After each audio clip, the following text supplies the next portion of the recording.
Nos projets d'innovation consistent, via la réduction du gaspillage alimentaire, à concilier l'urgence climatique avec une pression et un contexte inflationniste très très fort sur le pouvoir d'achat des Français.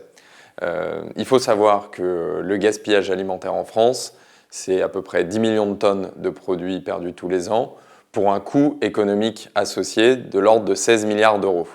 Donc on voit bien que via le développement de solutions pour réduire le gaspillage alimentaire, on peut avoir des retombées positives à la fois sur le plan économique et le pouvoir d'achat et aussi sur l'environnement. Alors le gaspillage alimentaire, il existe en fait sur tous les maillons de la chaîne, du producteur jusqu'au consommateur. Les épiceries, nous, anti-gaspi, essaient d'apporter des solutions sur l'amont de la chaîne de valeur, donc les pertes chez les producteurs et les industriels. Et au cours des derniers mois, on a accéléré le développement d'une offre de produits à marque propre qui permet en fait de proposer une valorisation pour des produits qui sont aujourd'hui gaspillés avant d'être emballés. Ça peut être par exemple des surplus de matières premières ou des produits qui, sur la ligne de production, vont être mis de côté en raison de petits défauts visuels. Plutôt que de les gaspiller, les producteurs et les industriels partenaires ont aujourd'hui la possibilité de valoriser ces produits sous notre marque, puis de les vendre derrière dans nos magasins.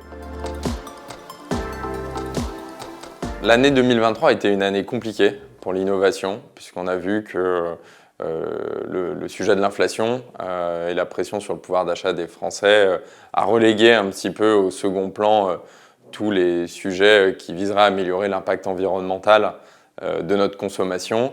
Et j'espère que sur l'année 2024, l'ensemble des acteurs de la chaîne de valeur, du producteur au distributeur au consommateur, vont essayer de trouver des solutions pour concilier davantage à la fois les enjeux économiques et les enjeux environnementaux.